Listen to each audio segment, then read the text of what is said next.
তোমরা যদি ভেবে থাকো যে আমাদের দুজন স্বামী স্ত্রীর মধ্যে খালি কি ঝগড়াই হয়, তাহলে একদম ঠিক ভেবেছো। উঠতে বসতে শুতে খেতে ঘুমাতে হাঁটতে চলতে আমরা দুজনে সবসময় এমন ভাবে ঝগড়াই করি, তবেই না হয় প্রেমটা জমে। দুজন দুজনের সাথে ঝগড়া করলে কি হবে, একে অপরকে ছাড়া আমরা কিন্তু কেউ থাকতেও পারি না। এবার বলি ঝগড়াটা কেন লাগলো। ওই যে বরের পকেট থেকে টাকা নিয়েছি, শপিং করতে যাচ্ছি, তো নিতে তো একটু হবে, ব্যাস তার জন্যই বাবুরা তো গোসা হয়েছে। ধ্যার ওইসব আমি আর বেশি পাত্তা দিই না। ভাইয়ের কাছে বসে ওদিকে লালু আদর খাচ্ছিল, ওকে টাটা করতেই দেখি আমার পেছন পেছন ছুট লাগালো।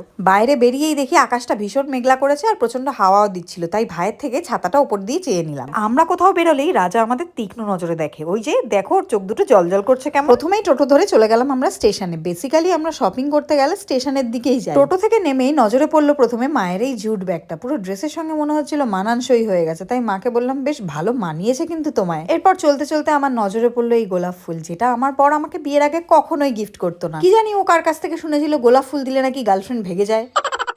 আরে ভাই এখন তো বিয়ে হয়ে গেছে, এখনো দেয় না, এখনো কি আমি ভেগে যাব?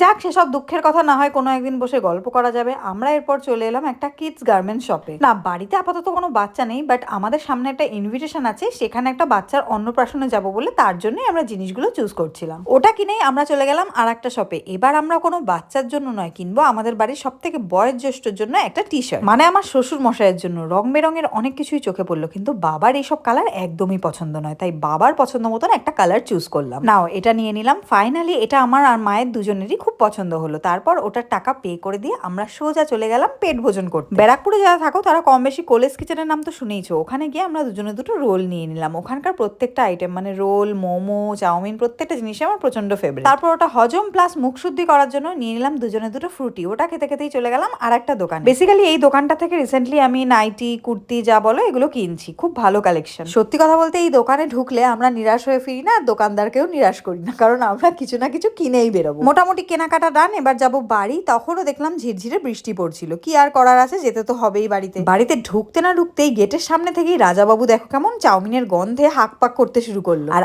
আমার শ্বশুর মশাইয়ের কীর্তি দেখো, প্রথমে দোকান থেকে এসেই ডাইনিং টেবিলের দিকেই চোখ পড়বে। এই ধরা পড়লো, এই দেখো ধরা পড়ে গেছে ক্যামেরায়। কিন্তু দুর্ভাগ্যবশত সেদিন ছিল শনিবার, আর বাবা শনি মঙ্গলবার কোনো ধরনের আমিষ খায় না, তাই বাবার জন্য আমি আলাদা করে একটা কেক আর নাটসের প্যাকেট এনেছিলাম, কিন্তু সেটা দেখে আর ওনার মন ভরলো না। এরপর এলো আমার বর। দোকান থেকে আসতে না আসতেই আমার পিগি ব্যাংকের টাকা চাইতে শুরু করলাম। কি জানি ওর মুখটা দেখলে আমার মনটা খালি টাকা টাকা করে।